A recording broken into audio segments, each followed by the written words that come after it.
You guys, you've got a couple more hours. Mom is working. Working. I know. It's weird because I work from home. You don't like it.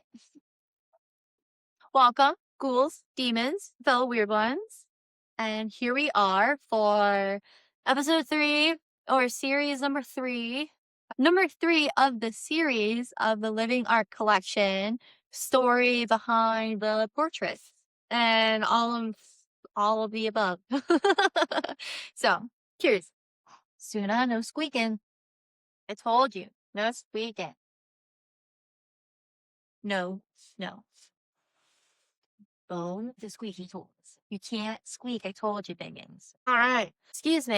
I have to be a mother in the middle of podcasting and whatever else. Okay, so where are we going? I am going to segue into the portraits. I put this one as 2019. Let's see, did I do just one? Oh, I did. Okay, so I kept this one the same. Mellow Pixel. I did keep he was a problematic photographer. So Hannah, I don't know how the fuck she met these guys, but she met these guys somewhere and she invited me to brunch. And after brunch, we went back to her place and took photos. And these are some of the portraits. And I remember while I was taking these photos, I wasn't expecting to take photos or fucking anything at all that day. No, I don't think I was hungover. I don't think I went out. I think she went out. I don't remember. I just remember going to Royal Oak to get brunch and then afterwards hanging out with her, having some of these photos taken, and then getting into like a truth or dare situation with these guys. Weird experience. There's still probably some of those videos on my Snapchat. And I do know that crazy bitch probably has them. She is like weird about not really blackmail. I'm not embarrassed.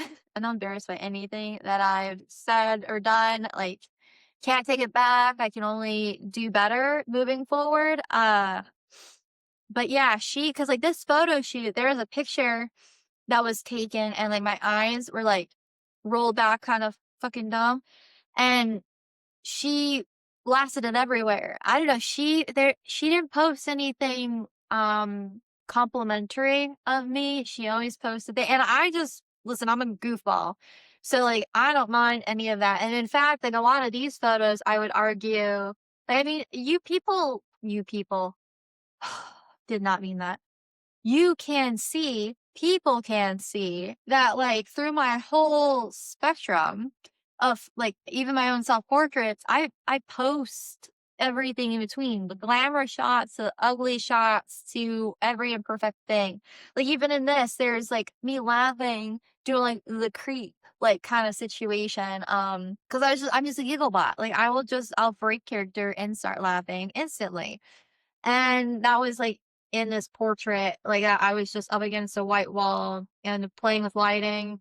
And the whole time I'm getting these pictures taken, it's just kind of like, I don't know where we're going from here. There was a few other pictures that were taken of me, and I don't think I have them posted on here. They might be on social media somewhere. If you really care, Hannah, I'm sure will have some of the not so glorious shots, but I remember while I was like up here, because she went downstairs and like glamorized herself, and I was still like casual brunch. Like my hair like looks like I just left it down and greasy from like a couple days of not being washed. Like it, I have acne. I don't call like really prepping myself. I did have a little bit of makeup.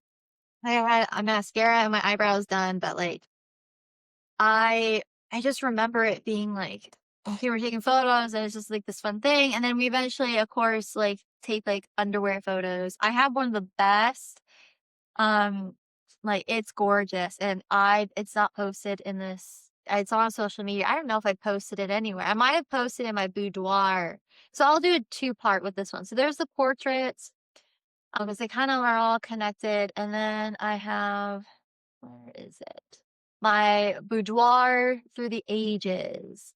So yeah, this is a little bit of everything. Let's see. Oh, I do have it on here. I have two of some of the best like booty shots I've ever had taken. You really see like my tattoo in a beautiful way, and then like how I'm arched. It makes my ass look a lot bigger than it is because of the shadow work, which beautifully done.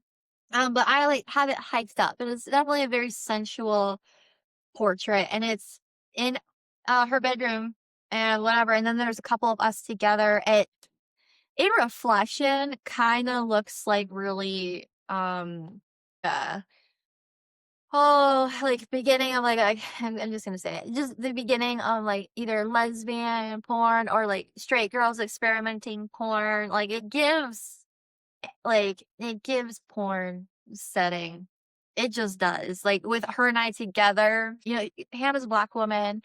And so there's her, then there's me, and then there's just like all of these different things that you can like feel into. And if you see them, you know. Like it's zebra bedding, this big black or not black, it's gray, like what the fuck headboard, and then like the undies we were wearing, just like everything about it is, I mean, I love them. I love the photos. I have not kept any with her. That friendship broke my heart, ended pretty ugly to the point where I left I put a ice shower in her backyard, and I made sure her security camera, or at least I was hoping her security camera caught me. Like this was not something I was doing in secret, so it's not a secret. For those who think it's a secret, it's not a secret. I put a hex jar together and I fucking threw it in her backyard, and I hope she saw that it was me who did it because I wanted her to leave me the fuck alone. It was a devastating relationship. I loved her very deeply. A lot of stuff blew up. Absolutely hate that it blew up because she's a Gemini, and we definitely had that Aquarius Gemini tendency, and I hadn't laughed like that in a really long time, and that was a setup for like a friendship that deeply hurt me. There's a lot of envy or perceived envy. There's a lot of complication, and I could get into that story another time for anyone who cares. But that definitely went into a huge part of my healing my feminine wounds in a lot of ways. And a lot of it led into some of the issues that I had in like my modeling creative essence, because I was starting things and I thought she was helping me, but then she was really like sabotaging me. And I don't know if she intended to sabotage me. There's a lot to digest and decipher within that. But anyway, so the boudoir photos, I have two of the best like booty photos, and like Edgar Allan Poe's side tattoo, like, oh, such a beautiful expression. I love both of them. And then you have some other like, there's some boudoir photos that I took myself, and there's some that my friend Carissa took for me. So the few like photos that I took in New Mexico that weren't the rain portrait collection that Marco did, I still was taking photos, but they were private photos for myself. And then I was also sending to my ex at the time, Christopher. I was taking a lot of photos for him. It was like a creative outlet for me. And I was also helping my friends who were practicing photography while also creating him exclusive, like, sexy snapshots, because we were long distance and I wanted to keep the connection, and it seemed like something special between us. And I really loved that he seemed to welcome this side of me where, like, my mother and everyone else had really shamed it. And I got to kind of break free into it. And I thought I was sharing it with him in a really cool way. But then I also wasn't like putting it. I was not trying to be secretive about it, but I wanted it to just be for him. And even though this was something I was doing, and yes, I was helping like photographers, male and female, and doing all these other things, like every different photo had a different sense and like complexity behind it. But my general intention for taking these photos were something special for him. I did a series of them for his birthday. Some of those are in here. His first birthday that we were together. Others were taken for a variety of whatevers. There you can see the ones with my tattoos, without my tattoos. There's some silly ones that I just happened to take.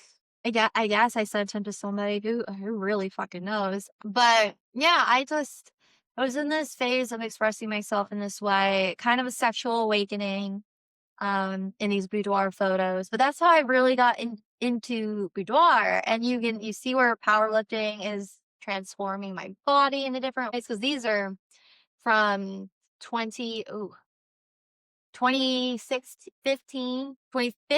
So I'm 19. So from the time I'm 19 all the way until I'm like 23, there's a variety of these. My tattoos also kind of show, you can see the time frame of that. Like the ones where I only have a couple tattoos, if I have any at all, is just wild to think about. I love some of these looks.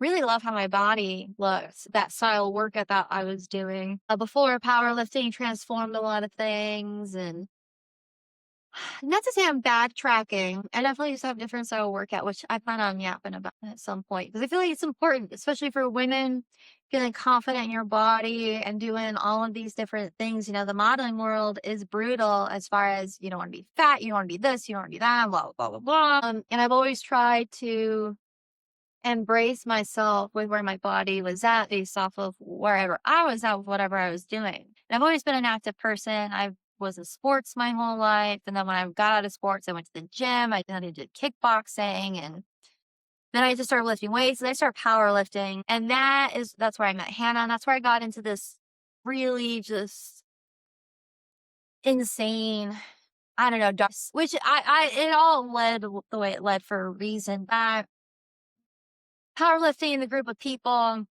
and all the above served a purpose, but I definitely wasn't in like a really healthy environment. But I did meet my husband through all of this, and I do have some healthy friends, but a lot of that community, especially because it's a small community, Michigan and Ohio, that powerlifting community up there, small world, toxic world. I'm I'm blessed to have survived all of that, and I wasn't perfect in it. I'm not trying to be a victim. I'm not trying to say I was perfect in it. I'm saying it's a cesspool of insecurities, my own, others, and everything in between. And it's real easy to get lost in the dramatic dynamics of it, especially at fucking 20 something years old. Like I was in my early 20s. I met my husband when I was 24, almost 25. I was 24 and a half. Okay. And I was starting to really get out of that world because I was starting to realize just how awful it was. And in fact, before I moved in with my husband, one of my final nights in my apartment, was when I left the hex jar for Hannah. So there's that. There's a lot more to that, and whatever. I'm not perfectly telling that story. But it all ties into these photos and how I was, and what inspired some of them, especially some of the self-portrait boudoir ones, like the Pennywise ones.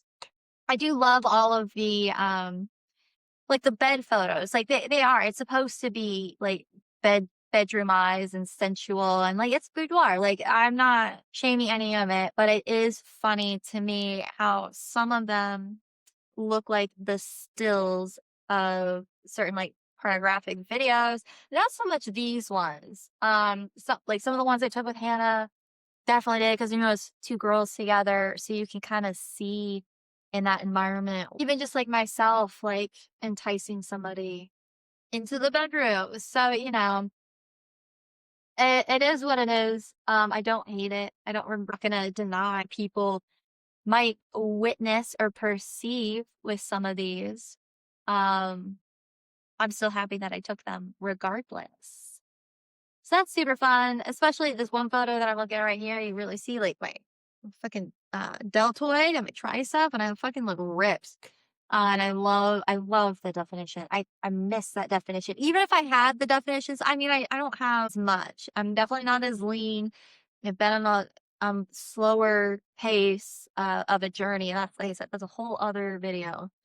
But with my tattoos, you just don't see as much definition as you would when I had no tattoos. So it's kind of fun to look back at. So yeah, so those portraits and then boudoir of the ages kind of ties into some of the things that like I had dealt with in Michigan, some of the friend groups I was in, and what created these photos, the memories behind the photos. And I mean, I guess ultimately we all have some type of life experience. We all have some type of life experience behind the things that we do, and not everything is perfect. Like there's a lot of shoots on here that are perfect, even from like Detroit. But I started to realize a lot of the portraits that I am the most happy about are my self portrait, certain self portraits that I've done, but also working with very specific people. When I worked with certain people or had a certain intention or was getting lost in a area of my life, you can you can see that the art was taken out. Like, so these portraits, like, they're kind of plain, and there doesn't seem to be a whole lot of artistry within them. And that goes into where I just felt like a pretty girl posing against a blank wall. Or in these boudoir, like some of these boudoir photos, it that's why I think I relate it to just porn is because it's just blatant, like, sexuality, and it's not a bad thing. I think that that can be fun, I suppose, like, for a variety of reasons. Of course, sex is fun, but, just in, like, the expression of it is like, there's a couple that I feel like are deep like, artistic and sensual, and I really love those. But then there are others where maybe that's where some of the not really the trashiness or the declassifying of it, but they're definitely it gives it a different something. But not all of them do. It's only certain ones, and that's where I guess, certain poses don't work, certain lighting doesn't work. Because of course you make anything black and white with a vignette around it, instantly, instantly art. But the ones with other lighting, it can be deeply concerning. And I kind of also like that. I kind of like that it highlights some of those aspects of sexuality, of photography, of art, but also just like of women. Like one photo that I'm looking at kind of gives me like trafficked vibe, like Cambridge traffic vibe, which is not a cool vibe, but like the emotion that it expresses, just kind of as awareness, like, hey, you see this in yourself because it is embedded within the feminine experience. And even though I was in a safe place with with all of these photos, I would argue I was in a safe place. Maybe not an emotionally safe place, but like a physically and sexually safe place. Um, you're just opening yourself up to certain vulnerability. And but that's also again why you see that in the photo. There are certain photos that just kind of give that really eerie vibe. Part of what I like about them, not because I like that vibe, but because it expresses some of the truth of reality. And again, in an environment that wasn't intended for it, you can see how that is, what's the word? Not I guess familiar would be one of the words. But because like, yeah, some of them were taken to be like sexy photos for this man in my life who at the end of it all had just sexualized and fetishized me into his own fantasy instead of treating me like a human being. And so that expression in the photos, like I think you can tell when like you can tell how I'm being treated in my life romantically, and or even like on a friendship basis in the photos. Like you can kind of see where I was in this dark headspace where I was just I was just a body expressing itself. Like there is a sadness to them, um, that is undeniable, but there's also still there's still sexiness in it. There's sensuality, but you can You can see innocence, you can see innocence, you can see innocence being corrupted. That's a great way of putting it. You can see the performance, you can see the insecurity and the discomfort and the expectation, but then you can also see there are moments where you see the shift of it, where you see the life and the light and the beauty and the artistry and the creativity of what it's ultimately supposed to be.